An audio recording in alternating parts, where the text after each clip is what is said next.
Kalau bicara anak muda sekarang itu lagi sering nih ya gue dengar kalimat lu kapan bisa dapat 1 miliar pertama lu gitu. Nah gue mau tanya sama lu nih. Oke. Apakah dengan yang lu bilang lu jalanin kerjaan, lu bisnis franchise lu dan segala macam ini, lu sudah mendapat 1 miliar pertama lu? Oke.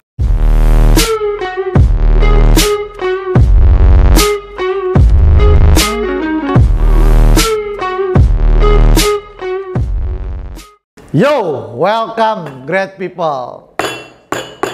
Kali ini podcast bersama dengan saya, Gencarnet, menghadirkan seorang bintang tamu yang pastinya udah nggak asing, namanya Pandu Pamungkas. Halo Kak Gencar ya, salam sejahtera, assalamualaikum, salam kebajikan. Pandu, Gimana kabar? Baik, so far so good, Oke. semua baik-baik aja. Lu ini sebenarnya udah dilahirkan sebagai orang terkenal. Kenapa gitu tuh kok? Pandu Pamungkas. Pandu ini ada orang terkenal lu, sukses. Oh. Pamungkas, orang terkenal, sukses juga. Sukses juga. Ya, lagunya? To the bone. Wah, ya betul. Du, thank you ya. Jadi ini spesial nih. Ini podcast pertama. Ya, udah sekian lama nggak buat konten YouTube. Jadi akhirnya kita buat Dan podcast. akhirnya gue bisa jadi tamu lu yang pertama juga. Gue thank you juga nih kalau jadinya ya. Bisa jadi tamu lu nih. Iya. Kenapa gue mau jadiin lu tamu pertama? Alasannya apa tuh? Gue juga belum tahu tuh. Ya, jadi konten ini mau dibuat kita untuk edukasi. Ya. Oke. Dan edukasi kita mau lebih kepada anak muda, Du. Oke. Nah, lu termasuk kategori anak muda, walaupun sebenarnya ya nggak muda juga ya. Tapi muka gue masih baby face kok. Oke, ya Jadi boleh. masih masuk ya. Boleh. Oke. Nah, itu dia. Kemarin makanya kan kita sempat undang. Cuma gua sendiri juga kebingungan sebenarnya, Du ya. Kebingungan konten apa sih yang kita mau bahas gitu ya. Oke. Nah, akhirnya setelah kita ngobrol kan kita sepakat kita mau bahas konten tentang bagaimana kemudaan lu itu bisa berhasil gitu ya. Betul ya, di usia lu yang muda ini bisa berhasil. Nah, mungkin kita boleh ngobrol-ngobrol ke arah sana, Du ya. Boleh banget. Kita kan buka seterang mungkin dah kok. Oke, jadi lu sekarang udah sukses.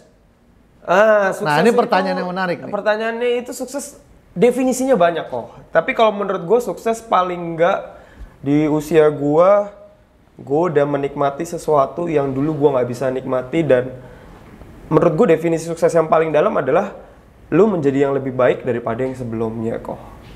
Lu kayak ini banget, filsafah banget. Iya dong. Emang jadi gimana? Sukses menurut lu lebih baik dari sebelumnya? Dari yang sebelumnya. Artinya apa? Sebelumnya lu gak bisa traveling, lu traveling. Betul, as simple as that. Oke, berarti kalau dulunya lu belum punya pacar, lu punya pacar. Iya, betul. Oke, berarti sekarang udah punya pacar. Ada.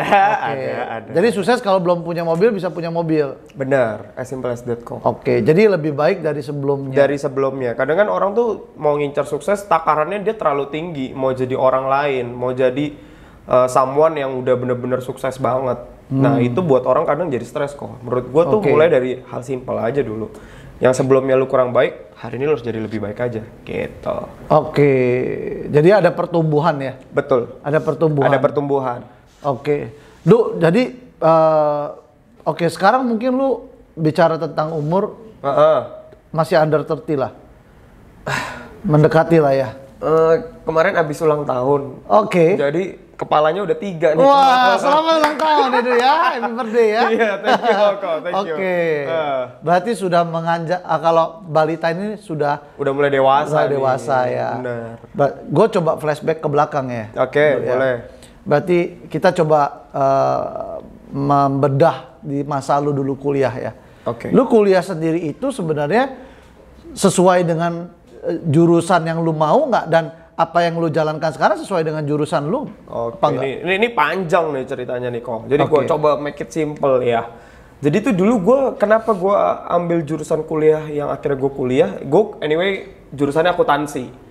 Kuliah gue ada di fakultas ada di universitas salah satu daerah Semanggi tuh. Oke. Ya daerah situ. Gue kuliah di sana. Gue ambil jurusannya akuntansi kok. Kenapa gue ambil itu? Lu suka? Gue awalnya berpikir gue suka dan gue berpikir mungkin ini talenta yang Tuhan berikan. Oke. Kenapa gitu? Karena dari SMP sampai SMA, gue udah dapat pelajaran tentang akuntansi dan gue nggak ada kesulitan di sana. Oke. Bahkan teman-teman gue yang nggak ngerti itu pakai jasa gue untuk ngerjain tugas PR-nya gitu sama ulangan. Gue bantuin tuh, kok gue buka jasa waktu itu. Nah makanya gue ambil akuntansi. Oke. Karena lu suka duit. Iya, gue suka duit tuh, lumayan ya. Ternyata akuntansi orang bilang susah, menurut gue gampang. Gitu.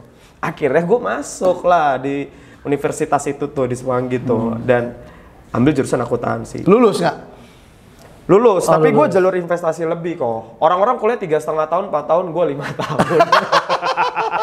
Apa jalur investasi lebih? Investasi lebih, ya kan? Jadi lebih lama investasinya lebih banyak gitu kan. Iya. Nah, gue ambil di semester 1 gue masih bisa ngikutin, lama-lama gue kayak jenuh dan merasa kayaknya gue salah jurusan deh. Oke, tapi akhirnya lu menyelesaikan kan? Akhirnya gue menyelesaikan dengan sisa-sisa nafas gue di kampus gue, ya udah gue selesaiin deh. Oke, lu selesai berarti Sarjana ekonomi udah. Ekonomi ya, SE ya. SE, betul. Pandu Pamungkas SE, cocok. Keren ya. Oke, habis itu kerjanya di akuntan. Nah, enggak kok. Nah, gimana kerjanya tuh? nggak di akuntan, maka gini loh. Jadi pas gua semester 1, gue tuh orangnya observer kok. Kalau gue pengen nginjek ke satu tempat, gue pasti cari tahu dulu. Oke. Nah, gue tanya senior gue yang udah angkatannya di atas gue kan. Gue tanya, Kak, lu kalau nanti lulus pekerjaan apa sih dari fakultas kita yang paling menjanjikan? Waktu itu dia jelasin ke gue, namanya auditor kok. Auditor itu yang audit-ngadit laporan keuangan orang kan. Paham. Nah, dari semua jenjang karir dari fakultas akuntansi yang paling menjanjikan adalah si auditor. Kenapa? Gajinya gede, lemburannya gede. Oke. Tapi pas gue tanya jam kerjanya gimana, gue pikir cuman jam kerja biasa, tapi dia bilang ada lembur. Dan lemburnya yang bikin gue kaget itu adalah bisa sampai pagi ketemu pagi lagi. Tapi dapat uang lembur kan? Dapat uang lembur. Gue pun sebenarnya waktu itu nggak masalah, karena Senin sampai Jumat gue pikir ya udahlah kerja aja, masih muda juga. Tapi ketika udah nyentuh Sabtu Minggu, gue mulai terganggu kok, karena itu waktu gue untuk istirahat, refreshing, dulu pacaran ya gitulah kok. Jadi kayaknya akhirnya mikir, aduh, masa kerja harus gitu banget sih? Akhirnya gue nggak. Berapa lama lu bertahan kerja ya, dalam kondisi seperti itu? Nah, karena pas gue kuliah dan gue menyadari ternyata fakultas yang gue ambil ini kayaknya nggak sesuai dengan apa yang gue mau. Ya. Dan akhirnya pekerjaan itu nggak gue ambil kok. Gue nggak pernah sama sekali apply untuk jadi auditor. Oke. Jadi gue hampir salah nangkap. Gue pikir lu sudah kerja dulu. Belum. Oke, jadi lu menganalisa dulu ya. Gue menganalisa dulu. Dari senior lu tadi. Dari senior gue tadi. Karena kan dia yang udah tahu, dia udah mau lulus. Pasti dia punya banyak referensi kan. Pekerjaan apa sih dari fakultas akuntansi yang gede gaji. Nah, ini menarik sih, Du ya. Ini sebenarnya banyak orang yang nggak melakukan kayak lu. Ya, ini yang gue sering juga sampaikan ke beberapa teman-teman gitu. Lebih baik itu kalau kita mau A, kita harus cari tahu lebih detail dan cari tahu kepada ahlinya. Betul. Iya nggak? Betul. Jangan kita cari tahu kepada orang lain yang nggak ngerti apa-apa. Betul. Jadi lu kayak beli kucing dalam karung. Iya. Kan? Nah gitu. kalau lu kan sudah pelajari dulu dari senior lu. Bener. Oke. Udah Jadi tanya-tanya. Oke. Jadi lu tahu, waduh, nih bakal lembur terus. Iya. Pacaran nggak ada. Nggak ada waktu healing nih kalau anak muda zaman sekarang nggak bisa kok. Gitu. Jadi makanya pas gue udah mau beranjak lulus, sama sekali gue nggak pernah apply untuk menjadi auditor. Tapi mungkin ada aja orang-orang yang suka dengan pekerjaan itu auditor ya, tapi itu tidak lu. Bukan gua banget. Bukan gua banget karena makin gua pas gua kuliah makin lama tuh gua malah berpikirnya gua tuh kayak nggak bisa behind the scene gitu kok. Maksudnya kayak lu nggak bisa gua kerja depan laptop doang, abis itu nggak ketemu orang gitu. Gua kayak aduh bosan banget ya kalau kerja kayak begitu. Gitu. Jadi gua merasa kayaknya akuntansi lulusnya gue nggak harus jadi auditor atau jadi accountant atau berhubungan dengan pajak, itu gue mau yang lain gitu. Sekarang jadi apa? Nah, kita sebelum ngomong sekarang gue runtutin dulu nih ya. Boleh. Kecepatan. Iya, kecepatan, nggak apa-apa deh. Jadi begini nih kok, akhirnya karena gue sama sekali nggak mau jadi auditor, terus akhirnya gue cari-cari pekerjaan lain. Nah, waktu itu gue kan kayak sering nonton, dulu belum terkenal YouTube, belum gimana banget ya, paling cuma lihat Instagram, lihat TV atau baca buku. Banyak orang-orang tajir tuh berawalnya dari mana gitu. Gue lihat gitu kan. Habis itu ternyata orang-orang tajir ini yang bisa buka perusahaan mostly itu biasanya dia orang lapangan. Oke. Orang lapangan tuh means yang suka ketemu orang lah atau berhubungan dengan sales lah mungkin ya gampangnya ya, berhubungan dengan sales. Habis itu gue coba apply dan kebetulan waktu itu gue ada ordal kok. Ada salah satu ordal? Ordal, orang dalam. Wih, ini bahasa baru ordal ya. Ordal, orang dalam. Jadi salah satu temen gua di SMP jadi HRD perusahaan IT gitu. Oh, jalur ekspres. Jalur ekspres kok. Kenapa gua bilang ekspres? Karena gua pas apply kan psikotes tuh. Oke. Gue tuh paling nggak suka psikotes. Jadi psikotes gue selalu jelek banget. Karena gue benci banget kan isinya terlalu banyak kan. Jadi gue isi asal-asalan. Padahal itu kan menilai psikologis kita kan. Nah itu psikotesnya udah gue isi asal kok. Mungkin psikotesnya lu suka, yang nggak lu suka tes IQ. Kalau psikotes itu kan kenal lu. Mungkin IQ-nya lu nggak nyampe kan. Nggak nyampe mungkin. Jadi lu takut ketahuan mungkin ya. Bisa jadi nih, bisa jadi. Nah pokoknya psikotes gue langsung di approve, dia bilang, duh besok lu interview. Dan akhirnya gue kerja lah di perusahaan IT itu as product development.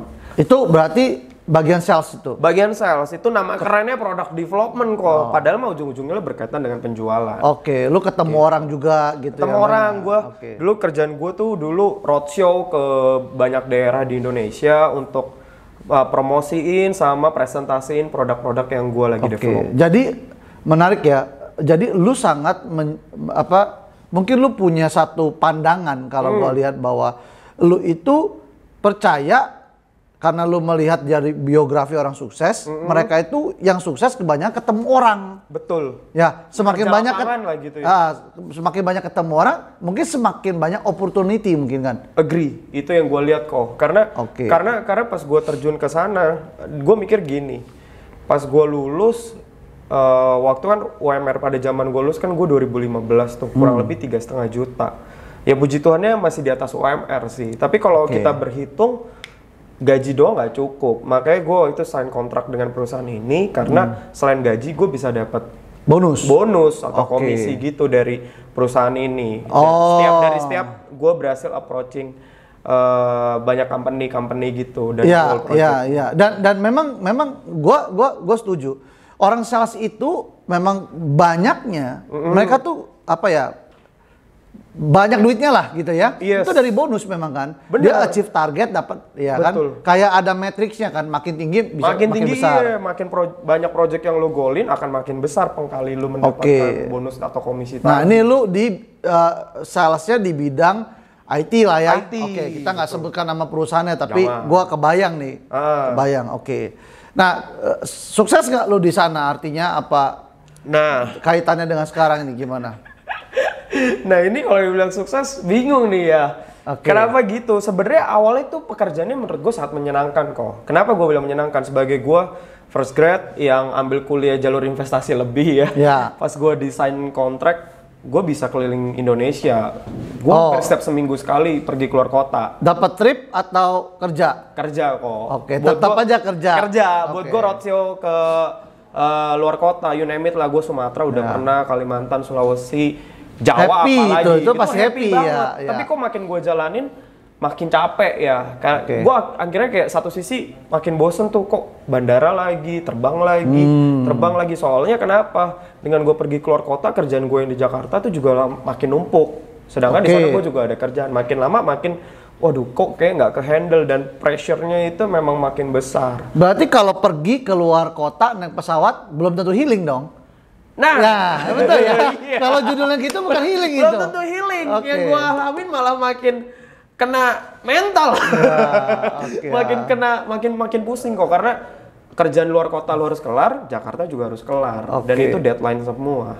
Jadi pengertian kalau orang sering bilang di story Instagram, gua healing pergi naik pesawat, itu mungkin kita perlu pertanyakan juga healingnya bagaimana. Betul. Kalau healingnya masih kerja belum tentu healing. Kalau kondisi kayak lu. Nggak ada tuh kalau lu healing pas kerja, nggak ada healing.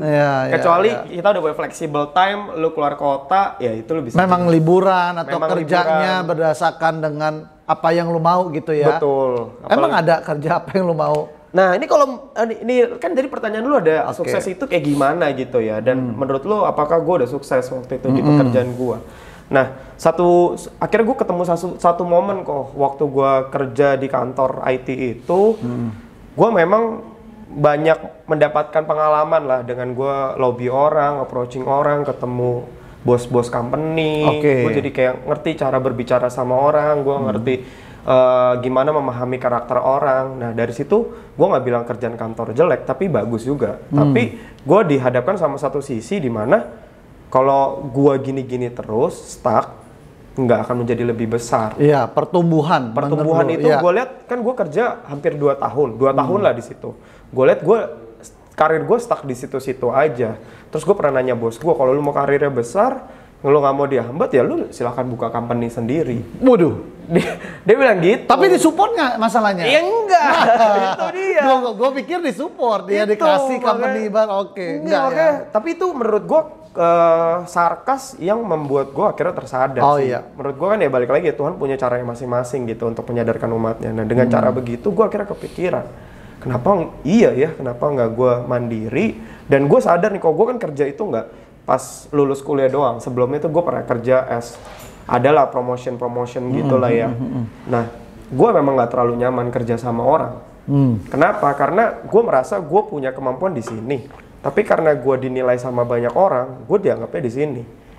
Gue pengen gue bisa berkarya sendiri dengan kepuasan yang gue ciptakan, tanpa orang ada yang menilai. Mau ntar hasilnya bagus apa buruk kan gue yang menilai. Kalau orang lain itu kan bisa aja. Lu keren banget loh ini. Iya, jadi gue akhirnya mengambil keputusan untuk keluar dari perusahaan itu dan gue buat bisnis franchise gitu. Dan itu udah ada sistemnya. Dan kalau lu tanya, akhirnya ini yang gue cari. Setelah gue membuat ini dan sistemnya berjalan, gue bisa merasakan healing tadi kok. Yang tadi orang gue pikir keluar kota itu kerja tidak bisa healing, akhirnya gue bisa merasakan healing tadi. Oke. Tapi bisnis franchise ini lu beli franchise-nya apa gimana? Nah gue nggak beli, kita jadi partneran kok. Kita partner bisnis gitu. Gue doing bisnisnya, dia yang kasih nama, gue jalanin sistemnya yang ada, gue buat ada. Sistemnya juga lu jualan? Yes, memang ini berkaitan dengan dunia penjualan juga lah kok. Karena karena kan yang tadi gue bilang balik lagi ke awal ya. Banyak orang yang udah sukses itu memang dia mostly pasti orang lapangan atau yang approaching orang atau yang berhubungan dengan penjualan. Itu baru karirnya gue lihat meningkat semua gitu. Iya. Nah, karena orang sales itu ujung tombak perusahaan loh. Yes. Nggak ada sales, dapur nggak ngebul. Dapur nggak ngebul, omset nggak ada, operasional nggak bisa dibayar, ya kan. Jadi itu bener-bener gue lihat, ini ujung tombak pertama dari sebuah company atau sebuah bisnis. Makanya gue terjun dulu, ya puji Tuhannya pas gue memulai ini dan sekarang gue udah punya sistem, gue udah tinggal maintain aja sistem yang ada sama partner-partner gue. Jadi lu sekarang bisa healing? Ya bisa healing kok, walaupun gue pernah soalnya ke Bali itu sebulan bener-bener gue di Bali dan itu pas zaman-zamannya COVID. Sebulan di Bali? Sebulan di Bali. Kerja? Liburan? Liburan rasa kerja, gimana ngomongnya? Liburan sih, tapi kerjanya juga gue bisa atur sendiri karena kan sistemnya udah jalan, gue cuma maintain kan. Udah beres ya udah gitu. Berarti liburan juga kerja. Yang penting duitnya masuk nggak? Nah, masuk. Itu karena sistemnya udah gue buat, walaupun gue nggak di Jakarta, duitnya tetap masuk. Nah, gitu. Itu menariknya kalau maksudnya, ya fun banget sih karena kan kalau dulu gue kalau keluar kota dari kantor itu gue nggak bisa kemana-mana. Bahkan kalau gue mau beli oleh-oleh buat orang tua gue aja udah nggak sempet kok karena waktunya terlalu tight. Nah, yang lu mau ini gue sambil minum ya. Silakan. Nggak, maksud gue yang lu jalanin ini membuat lu meraih kesuksesan itu. Yang artinya ada pertumbuhan. Nah, betul. Ya. Menurut gue meraih kesuksesan ya. Tapi balik lagi nih kok, definisi kesuksesan untuk setiap orang itu berbeda-beda. Kalau menurut Pandu, ya menurut gue, kesuksesan itu adalah lu melakukan sesuatu yang lebih baik daripada sebelumnya. Karena gini kok, gue melihat sekarang ya pertumbuhan anak muda itu tuh terlalu mendengarkan kata orang lain, mendengarkan orang lain ngomong apa dia harus ikutin. Contoh begini, kalau kan banyak nih di usia gue sekarang, lu usia segini udah punya apa aja, lu udah beli apa aja, lu udah bisa ngapain aja. Nah itu kan sebenarnya kata orang kok. Betul. Yang kadang kita sendiri tuh nggak nyaman. Maksudnya misalkan lu sehari-hari lu udah nyamannya naik MRT, misalkan kan negara kita udah canggih nih, udah banyak transportasi. Lu happy naik MRT, tapi karena kata orang kiri kanan lu ngomong, masa iya sih lu umur segini nggak beli mobil? Padahal lu sendiri nggak butuh mobil itu. Akhirnya lu beli dan nggak dipakai mobilnya. Sedangkan itu jadi excess buat lo atau jadi beban, expense buat lo. Akhirnya lu nggak happy juga walaupun lu punya mobil. Karena itu cuman lu membeli mobil itu karena untuk menutup kata orang. Tapi gimana lu bisa memancarkan kesuksesan lu kalau lu tidak menampilkan ya bahasanya sekarang kalau lu tidak flexing gitu? To be honest, gue orang yang paling sangat membenci flexing. Kita tuh bisa flexing dengan cara yang tepat kok, bukan hanya dengan barang. Kalau kita ngomong kekayaan, gue yakin banyak orang yang lebih kaya dari gue atau lebih sukses dari gue. Ya akan ada selalu orang di atas kita ya, di atas langit selalu ada langit lagi. Betul. Ya. Dan anyway itu barang-barang yang cuma sementara, kena depresiasi juga. Ada satu hal yang menurut gue, lu bisa flexing dan nilainya itu tidak turun, yaitu value dari diri lu kok. Kalau lu punya value, orang nggak perlu lihat lu pakai barang apa, orang nggak perlu lihat lu naik mobil apa, dia pasti tahu lagi ngobrol sama orang seperti apa. Dan itu yang gue tingkatkan terus kok dari dulu, dari gue awal memulai bisnis ini dan sebelum kerja, gue review terus apa yang kurang dari diri gue, apa yang gue bisa tingkatin lagi untuk menambah value gue, dan itu yang terpancarkan sampai hari ini. Walaupun gue nggak menempuh jalur orang yang kayak kalau lu berbisnis lu harus tunjukin kesuksesan lu. Nah gue nggak beli barang-barang. Tapi kalau mereward diri sendiri boleh dong. Boleh. Nah kayak lu kan healing ke Bali, party, lu sering party nih. Nah gue lebih relate yang ini nih. Gue to be honest gue nggak terlalu suka beli barang-barang yang menurut gue saat ini nggak gue butuhin. Tapi ada sesuatu yang gue beli untuk reward to myself, yaitu apa? Waktu party gue suka, sama healing tadi kok. Karena pas gue kerja, dulu gue sama sekali nggak punya waktu kan. Gue hampir tiap hari keluar kota, tiap minggu kan. Habis itu event Sabtu Minggu, gue dapat email harus dibalas. Nah pas mau pergi pun, misalkan gue ambil cuti, duitnya belum cukup. Jadi apa yang gue flexingin adalah kehidupan gue kok. Saat dulu atau orang-orang saat ini harus kerja masuk kantor, gue nggak perlu. Gue nggak perlu kok. Gue mau ke Bali 1 bulan 2 bulan itu gue udah bebas banget. Makanya ya lu tahu sendiri lah ya. Gue hampir banget sering ke Bali. Waktu tahun lalu tuh gue ke Bali 3 kali. Ada sebulan, 10 hari sama 20 hari. Itu gue ngerayain tahun baru di sana. Dan itu pergi dengan 3 pacar yang berbeda kalau gue lihat ya kayaknya ya. Saat itu iya berganti. Dan gue suka kehidupan anak muda lah kok. Kehidupan anak muda mencari sesuatu ya bersenang-senang. Karena menurut gue itu yang gue bisa lakuin dan itu membuat gue happy, ya why not gue lakukan. Nah kalau bicara anak muda sekarang itu lagi sering nih ya gue dengar kalimat lu kapan bisa dapat 1 miliar pertama lu gitu. Nah gue mau tanya sama lu nih. Apakah dengan yang lu bilang lu jalanin kerjaan, lu bisnis franchise lu dan segala macam ini, lu sudah mendapat 1 miliar pertama lu? Dan berapa lama itu? Puji Tuhannya udah dapat kok. Maksudnya dengan segala sesuatu yang gue kerjakan dari awal sampai sekarang, nggak berasa tuh gue udah achieve 1 miliar pertama gue. Wah, berarti under 30 dong? Under 30. Sebelum ini kan gue 30 baru beberapa hari ini kan. Sebelumnya gue udah achieve.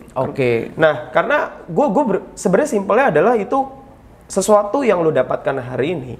Karena ada keputusan yang lo ambil sebelumnya. Nah, waktu gue di kantor, gue tuh udah tahu sebenarnya hitungannya gue akan mentok di angka berapa. Dan gue pun udah tahu kalau gue mau ke 1M pertama gue akan achieve di umur berapa kalau di dunia kantoran ya. Dan itu menurut gue sangat menempuh waktu yang cukup lama. Nah karena hitungan itu gue udah lihat dan kayaknya susah gitu. Maksudnya ada sebagian kita tuh yang denial. Maksudnya lu tahu nih hitungannya segini, tapi lu nggak mau keluar dari zona lu. Zona nyaman lu maunya ya yang aman-aman aja tiap bulan dapat pemasukan. Kenapa nggak lu ambil resiko sedikit? Walaupun yang penting resikonya masih lu bisa takar, lu worth it, lu punya skill, lu punya value tadi, lu nggak perlu takut. Jadi ini bukan berjudi, tapi lu adalah ini keluar dari comfort zone lu. Keluar dari comfort zone lu dengan semua persiapan yang sudah matang. Dan gue udah hitung-hitung pas gue keluar dari comfort zone gue kejar apa yang tertinggalan gue sebelumnya gue nggak dapat dan gue kejar terus-terusan dan akhirnya dapatlah 1 miliar pertama gue sebelum under 30 ya. Gitu. Lu boleh buat buku deh. Tenang aja, yang beli pasti gua. Cuma satu. Oke. Jadi ini mungkin bisa jadi kesimpulan ya. Buat gua juga melihat lu nggak usah takut gitu kalau masih muda gitu kan ya. Bener. Kalau lu hitung-hitung memang nggak mungkin, kenapa lu masih mempertahankan. Betul. Gitu. Akhirnya lu memutuskan untuk ya sudah, gua harus cari tempat atau pekerjaan mana yang bisa mendukung 1 miliar pertama lu gitu. Bener kan. kok, bener. Karena gue pernah denger Jack Ma nih, Jack Ma juga ngomong gini, lu tuh apa sih yang dipikirin anak muda, apa yang anak muda takutin? Dia bilang nggak punya modal, dia bilang nggak punya bakat, dia bilang nggak punya apalah segala macam. Tapi Jack Ma bilang, lu tuh nggak perlu takut sebenarnya anak muda. Anak muda itu punya satu aset yang pasti dimilikin semua anak muda. Apa? Umurnya kok. Ya, Ketika lu umur masih muda, lu punya banyak pilihan cuy. Ya, untuk ya. ngapain aja, untuk observe semuanya, Ya. sampai lu akhirnya dapat patternnya lu gitu. Nah tapi banyak anak muda yang sudah memasrahkan dirinya sama keadaan, bilangnya udahlah gue mentok di sini aja. Dia lupa aset nomor satunya paling penting adalah umurnya. Kebayang kalau kita compare sama orang yang usianya udah 50, mungkin dia udah ada kekurangan dibanding anak muda, ada apa-apa fisiknya, Ya, udah betul. nggak sehebat anak muda lagi. Nyali juga turun loh. Nyali juga turun. Karena udah terlalu banyak mengalami banyak problema kehidupan misalkan. Jadi mentalnya juga mungkin nggak sekuat anak muda yang masih seger-seger gimana gitu. Nah itu yang gue tempuh, makanya gue berani keluar dari comfort zone gue, dan gue pikir gue punya aset, walaupun gue bukan dari keluarga yang berada, tapi gue punya aset umur. Why not gue berusaha untuk mendapatkan sesuatu yang lebih baik lagi gitu. Oke, jadi lu bangga dengan diri lu sekarang ya? Bangga tapi belum puas, masih mau ada banyak. Karena sukses ada pertumbuhan. Kalau lu udah puas, lu udah ya kelar. udah kelar. Bener, udah kelar. Menurut gue kepuasan itu berhenti ketika gue juga udah berhenti dari dunia ini sih. Woi, ini kalimatnya mantap ini. Pandu Pamungkas, thank you banget lo. Iya kok. Lu hadir mengisi podcast pertama di channel Sama-sama, kok, Gencarnet kali ini.